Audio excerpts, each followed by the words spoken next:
Hello, and welcome to the BGFA show. I'm Derry. I'm Evan.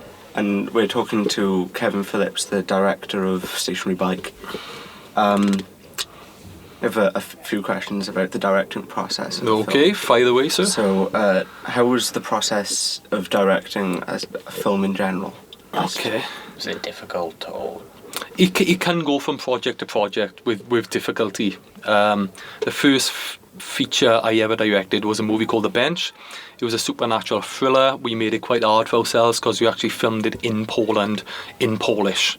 Right, and it was our first ever movie we done as an independent company. We worked on a couple others, quite a few others, but this one we wanted to do all on our own. Yeah. When it comes to the difficulty, if you've got a real good team around you, you won't find it that difficult. It'll always be difficult moments, but the entire process, if you've got a real good team to support you, it'll never be that difficult. Tough, but not that difficult, if that makes sense. So some of the things that was difficult on Stationary Bike, I think, was, of course, we had a lot of youngsters in there, and their safety is paramount above everything else. So did having lots of younger actors on set cause you any problems, or was it better to have them there? One of the good things that come out of Stationary Bike using youngsters, we had a review done from World Premiere Films, which is the film festival in LA that actually played this to an audience. And they said the addition of any youngsters in a kind of spooky horror film type genre, it'd give that a kind of impression of a Children of the Corn type thing where you've got all spooky kids. Anything with spooky kids in anything kind of put the chills into people a little bit. So I think using youngsters in the film was a real good thing. And because we are a training establishment, we wanted to get as many youngsters involved so they could see the process of this film. Difficulty-wise, with the youngsters, they were so well behaved, that wasn't an issue at all. They were fantastic right the way through. But we was filming in a quarry, so the safety had to be paramount. Yeah. Also, on the day that we filmed, on the Sunday, I think it was in spring, and the temperature dropped by about 10 degrees on that day, and everybody was in their woolies and their hats and their gloves and everything. And Paul Ryan Probert, the main character, he had to be up in his pajamas. Do you know what I mean? So he was frozen, and it was funny. I was walking the dog up there a week later, and the temperature rose back up, and I was in my t-shirt. So I think the temperature was a tough one. We had to keep them all warm. Sometimes in any sort of film you're hanging about a lot, so you got to keep the kids kind of entertained as well. But bringing the kids in wasn't a hindrance as such for us, because we wanted them to just learn as much as possible. How did it feel for you to direct a Stephen King film? When we signed the contract with Stephen King, or the Stephen King estate, at the beginning, we didn't think it was a big deal. We realised how big a big deal it was, when the media started contacting us. So when the media started contacting us and the story went out, to newspapers around the world, from here to Russia, to New Zealand, everywhere, everybody was talking about it, we felt that we was under a bit of pressure then to make a good film. So did that put any stress on you, all the media? Yeah, a little bit, because we had to really step up our game. Everybody wanted to see it. We had numerous companies saying, can you include in this festival, or can you submit it to this film festival? Film Focus, the Focus Film Festivals, they do 4 a year, one in London, one in Brussels, one in Valencia, and one in Warsaw. And they are a real great bunch of guys. They was quite eager for us to put it in the film festivals. And their film festival is actually rated in the top 25 in the world, or the top 50 in the world at the moment, but I think it's the top 25. So we was under pressure to make a good film. We wanted all the people who wanted to see it to say, that wasn't half bad. The last thing we wanted was for people to come along and go, well, okay, so they done an okay job. There was a lot of fuss around it, and we wanted to make sure that it was up to a very high standard. So that's, I think, the initial pressure was on. The team to relieve a lot of stress from each other. So, with Alan Terrell being the chief of cinematography and Richard on camera and a lot of our volunteers all pitched in really, really well. Caris Lloyd, she was my first assistant director, so she handled anything with workers in. And everybody chipped in to help out when there was loads and loads of kids around. So, like I said, having a good team to relieve the stress off you, because as soon as you can see any part of the crew or the cast coming under pressure, you do your best to right, I'll slip across here, see if we can help out in any way. And I think because of that, we made an half-decent film with a very, very low budget. But when you've got the skills of a good team put together, it do boost your confidence to make something that, is above average.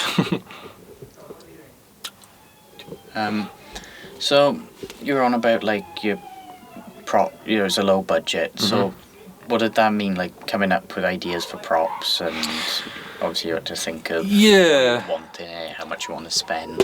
I think from a director's point of view, when you have got a super low budget, you've got to figure out what's plausible and what's not. You've got to think, there's my budget, which is practically zero.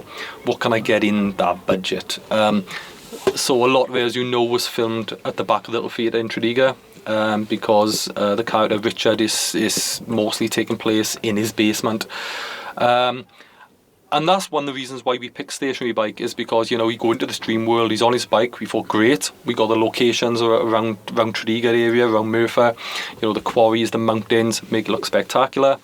The bike, that's the only thing we spent money on. Everything else was begged and borrowed, from hard hats to high-vis jackets, everything was borrowed. So, you always make a film to a budget, but I think with the skills that we had on board, and the tutors, the filmmakers and the youngsters who put everything they had into it, it rose above the restrictions on that particular budget.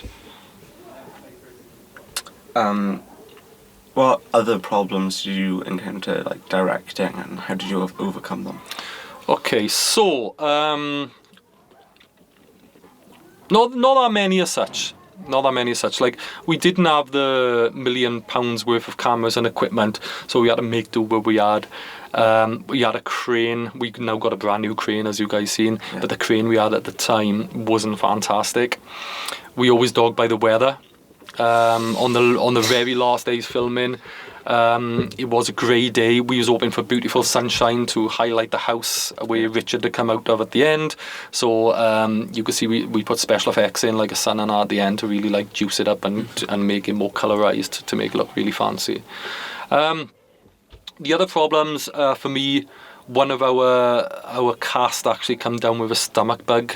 Ralph Rockman, who was the guy with the white beard and the shovel at the end. Right. He had a lot of lines in it, but the day we was filming, everybody's up on top of the mountain, he was struggling to come up, so we had to cut his part back, and his part was spread over Maria and Fionn, right, the two ladies we brought in quite close to the end.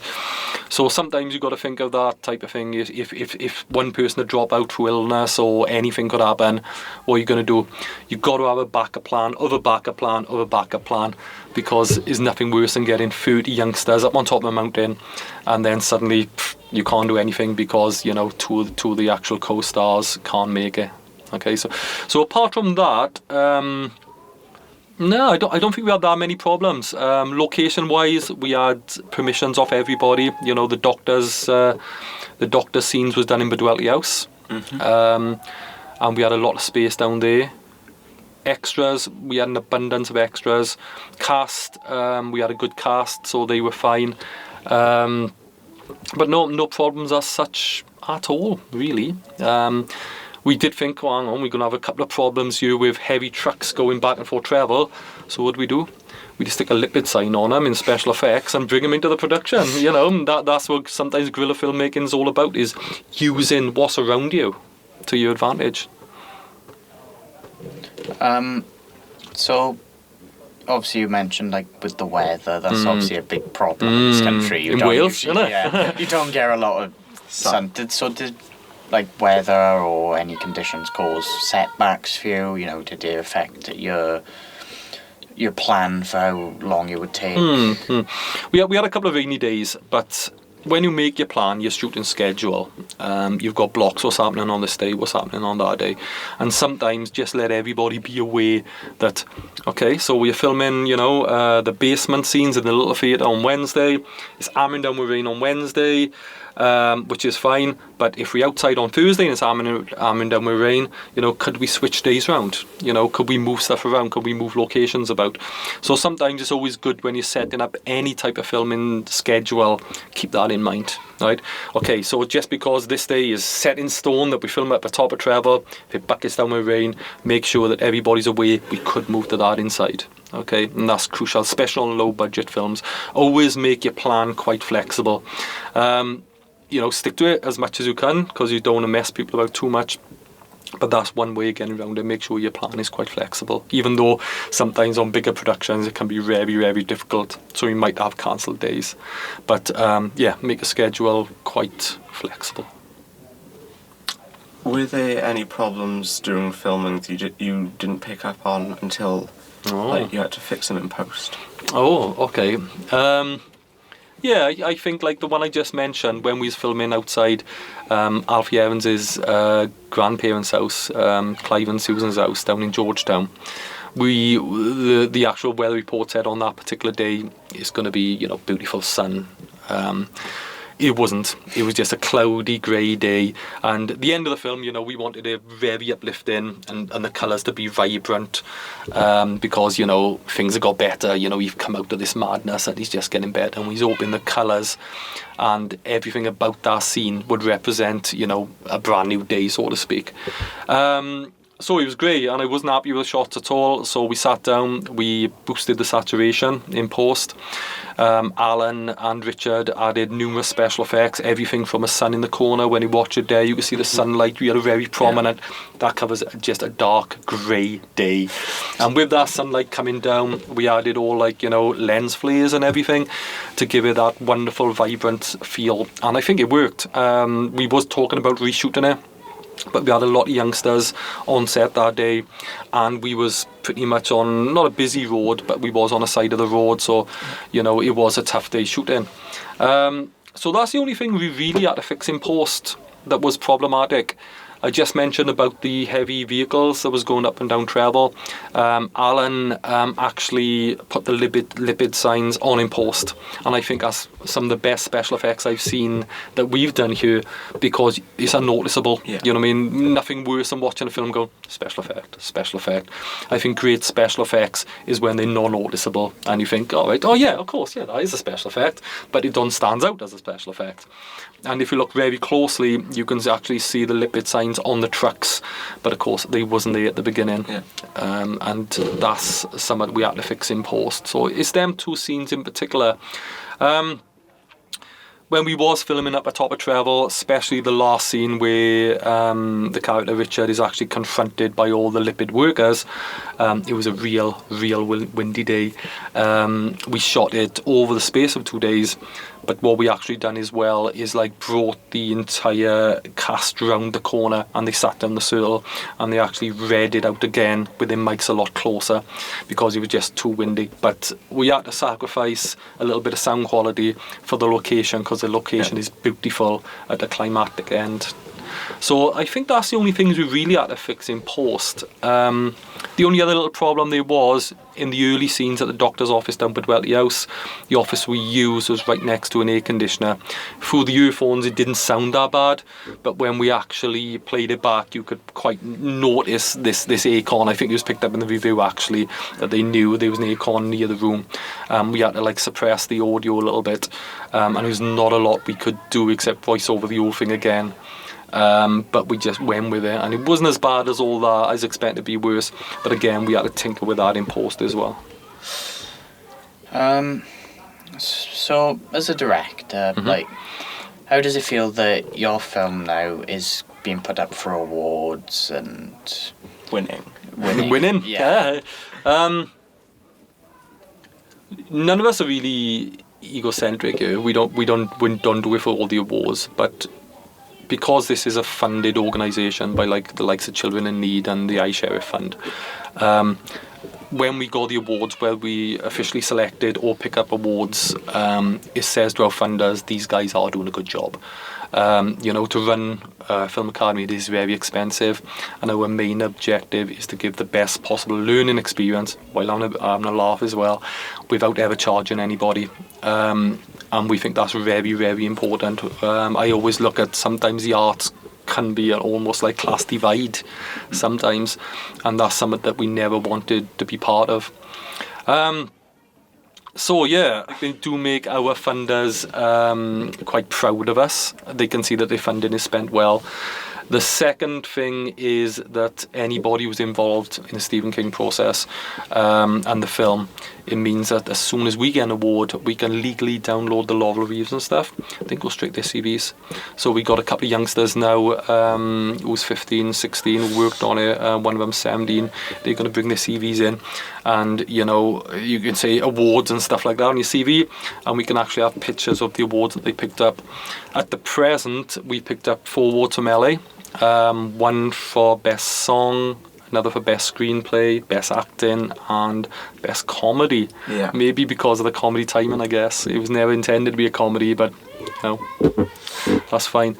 And now we're up for a load of awards in Warsaw as well, through our Focus Film Festival friends. It's always wonderful for other people who's outside the organisation to say, fair shout. These guys are doing really well on this really low budget, and it gives us a bit of a confidence boost.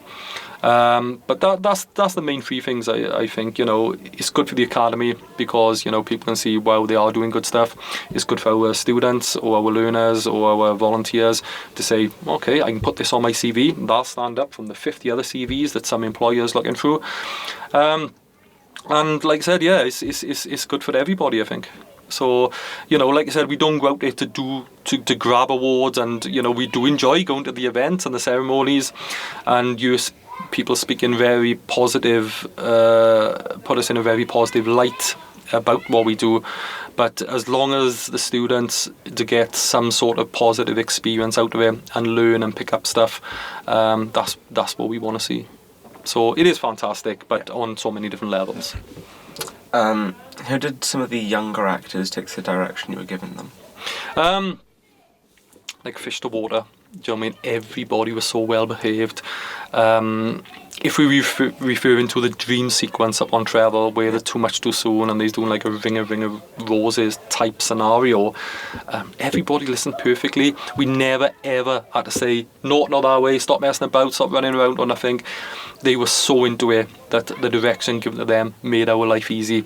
I know Caris dealt with that side of things as well, but there was really no problems. Every one of them, as soon as they knew that it was an official Stephen King film, even some of the younger ones who quite never heard of him, they always heard of it and stuff like that, but they didn't quite know a lot of Stephen King stories, which now we've opened up. A lot of our youngsters are now getting into Stephen King books and things. But we never had any problems with them. They listened attentively all the way through, and we couldn't have asked for a better group of youngsters to be stuck on top of a mountain in the freezing cold with. You were talking about how the younger ones have got into Stephen King and that. Would you plan to do another Stephen King story? Yeah, we're never going to rule it out. We never like to duplicate things too much. We'll never rule it out.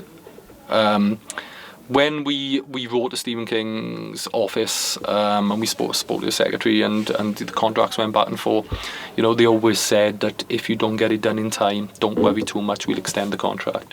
So at the moment we wrote back to them, we've signed a new contract which enables us now to either tinker with it or put in film festivals or use it to actually promote the Film Academy for the next 10 months. The contract actually ran out, I think, a couple of days ago, but they renewed it. So up until that contract ran out, we can't start another one anyway. But if Derry and Evans thought, right, I want to crack at a Stephen King film, right, be prepared to roll your sleeves up because it's blinking hard work. All right. So it's wonderful when it's finished. It's really fantastic, but it is hard work. If you do decide to go down that route, you can jump on the Dollar Babies website, and there's a list of stories that you can apply for. And because they're quite happy for us as an establishment to make these films, we could apply for another one in the future. There's always positives and negatives. The most positive thing is that you are working on an officially licensed Stephen King Dollar Baby film.